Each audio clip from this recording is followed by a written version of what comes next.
Hello दोस्तों, आदाब, नमस्कार, सत श्री अकाल। मैं अफरोज रिजवी। TM24 न्यूज़ में आप सबका खैर मकदम है, स्वागत है। पेश है देश दुनिया के हालात से जुड़ी खबरों पर उर्दू अखबारों के तबसरे। उर्दू अखबारों ने यूं तो देश और दुनिया के सियासी हालात पर, राजनीतिक हालात पर तमाम तरह की चर्चाएं की हैं। गुजरात में, हिमाचल में चुनावों को लेकर राहुल की भारत जोड़ो यात्रा और राजस्थान के कांग्रेसी सियासी संकट को, और आप लीडर सत्येंद्र जैन की जेल के भीतर तमाम आरामदेह गतिविधियों को लेकर के तमाम खबरें पटी पड़ी हुई हैं। लेकिन इस सियासी माहौल में अब एक ऐसा मौका आने जा रहा है जब लोकसभा का, संसद का शीतकालीन सत्र शुरू होने जा रहा है और अपोजिशन इसको लेकर के इंतजार कर रहा है कि जल्दी से ये सत्र शुरू हो तो वो सरकार को एक एक मुद्दे पर घेरे। और विपक्ष जो है इसकी जबरदस्त तैयारी में लगा हुआ है। कहा जा रहा है कि संसद के आगामी शीतकालीन सत्र के दौरान 1 दर्जन से अधिक विधेयक पारित करने पर सरकार की निगाह है। इसमें डाटा संरक्षण का विधेयक भी शामिल है। हालांकि हकीकत ये भी है कि एक एक मुद्दों को लेकर के विपक्ष भी जबरदस्त तैयारी किए बैठा है और उसकी तैयारियां का सिलसिला जारी है। विपक्ष शासित राज्यों में जहां पर कि गवर्नर जो हैं वहां की सरकार के खिलाफ कथित तौर पर हस्तक्षेप और तमाम तरह की उनकी ऐसी कार्यशैली है जो सरकार गिराने वाली हो, तो इस सिलसिले में विपक्ष भी काफ़ी नाराज बैठा है और वो इंतज़ार कर रहा है कि किसी तरीके से सत्र शुरू हो तो सवाल जवाब सरकार से शुरू हो। बहरहाल इसमें केंद्र शासित राज्यों में वहां के गवर्नरों की कार्यशैली और भेजा कार्यरत कथित हस्तक्षेप, जांच एजेंसियों के दुरुपयोग यानी CBI और IB और ये सबके जो इनकम टैक्स वगैरह के छापे डलवाए जाते हैं और बेरोजगारी, महंगाई, किसानों की समस्या, पुरानी पेंशन की बहाली जैसे मुद्दों को लेकर के विपक्ष जबरदस्त तैयारी में जुटा हुआ है।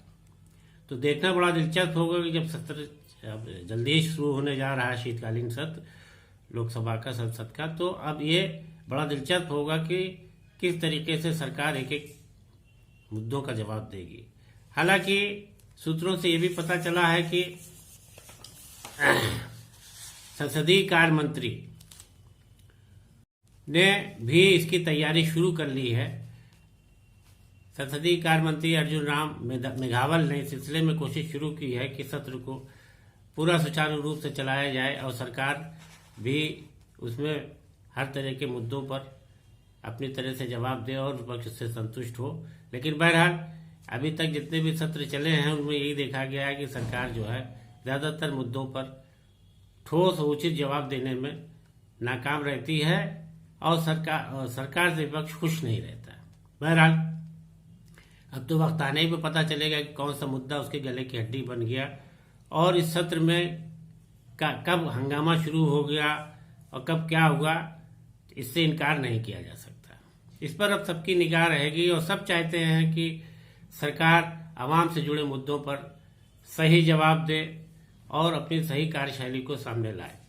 बहरहाल अब ये आने वाले वक्त पर ही पता चलेगा कि सरकार जो है विपक्ष के जवाब का किस तरह से जवाब देती है।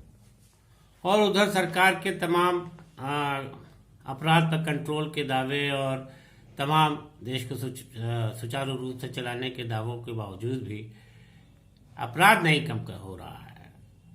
इस सिलसिले में जो सबसे ज़्यादा अफसोसनाक पहलू सामने आ रहा है वो ये आ रहा है कि ऑनलाइन जालसाजी, नौकरी देने के नाम पर ठगी, बैंकों में ठगी और साइबर क्राइम के जरिए तमाम तरह के हथकंडे अपना करके लोगों को ठगा जा रहा है।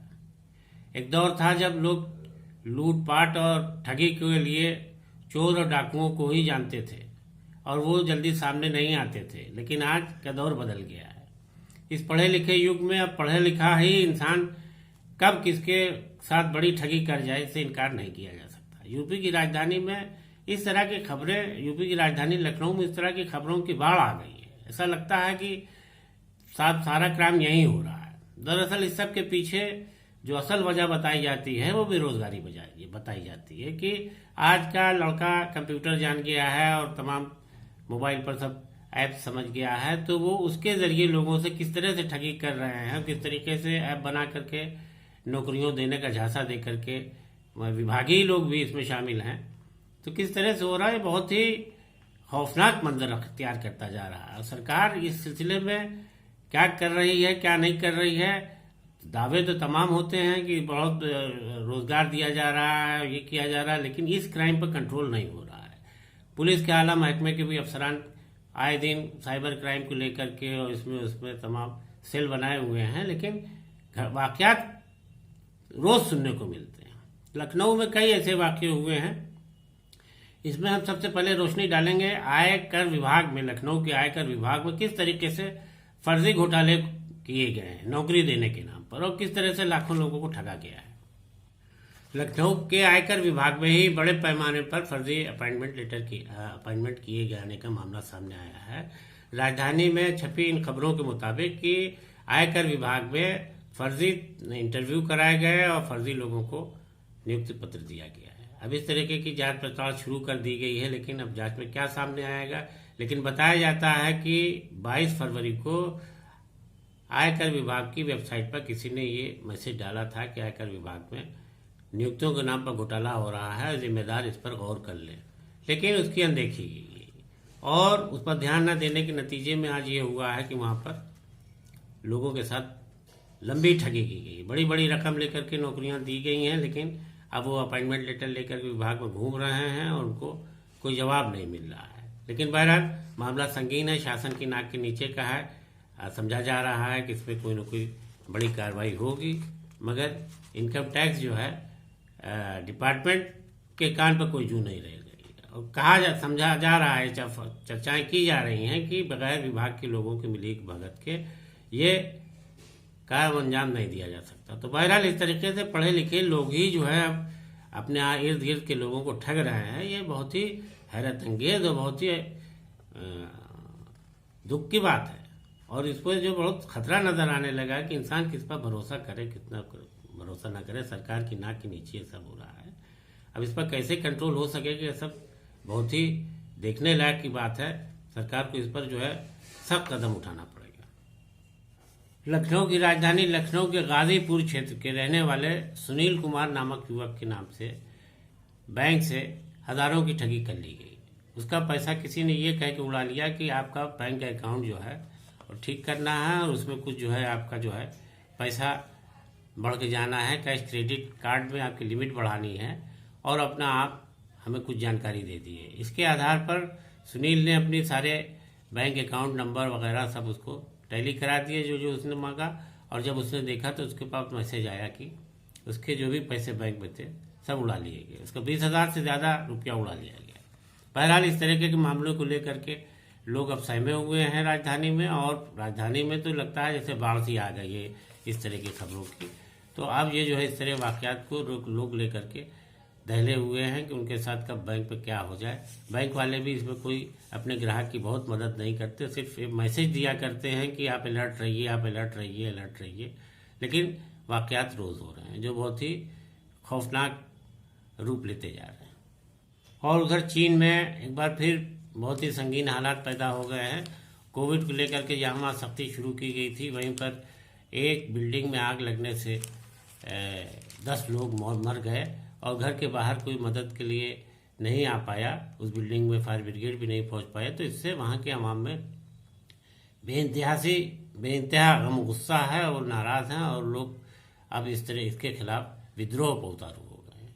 तो इस तरीके से चीन में कोविड से जहाँ एक बहुत बड़ी समस्या पहले ही से खड़ी हुई है, वैसे इस तरह के हालात होने के बाद अब ये हो गया है कि फिर कोई ऐसा वाकया हुआ तो उसमें क्या होगा। लेकिन बहरहाल लोग वहाँ की हुकूमत के खिलाफ अब बगावत पर खड़े हो गए हैं। कहा है कि सरकार जो है पहले ये जवाब दे कि जब किसी कोई हादसा पेश आएगा तो क्या कोविड के बहाने से बाकी उसकी मदद भी नहीं होगी। तो इस तरीके से चीन सरकार के खिलाफ आवाम ने आवाज़ बुलंद कर दी है बगावत की, और सरकार को हटाए जाने की मांग की है। और उधर सोना तस्करी को लेकर के श्रीलंका ने काफ़ी सख्त रुख अपनाया है। श्रीलंका सरकार ने इस सिलसिले में उसको जो रिपोर्ट मिली है कि जो लोग यहाँ आते हैं वो ज़रूरत से ज़्यादा सोना पहन के चले जाते हैं और इस तरीके से इस तस्करी को बढ़ावा मिल रहा है। जबकि वहाँ की सरकार ने इस बात की छानबीन कराई है तो इसमें पता चला है कि कानूनन 22 कैरेट से ज़्यादा कोई भी सोना पहन के यात्री जा नहीं सकता है, लेकिन हवाई जहाज़ में ऐसे कई मामले पकड़े गए जिसमें 22 कैरेट से ज़्यादा सोना पहने हुए लोग मिले हैं। तो इस सिलसिले में सोने की तस्करी यानी उसकी स्मगलिंग का अंदेशा देखते हुए सरकार ने सख्त कार्रवाई शुरू की है और छानबीन की जा रही है और अब श्रीलंका सरकार इसको लेकर के काफ़ी सख्त हो गई है।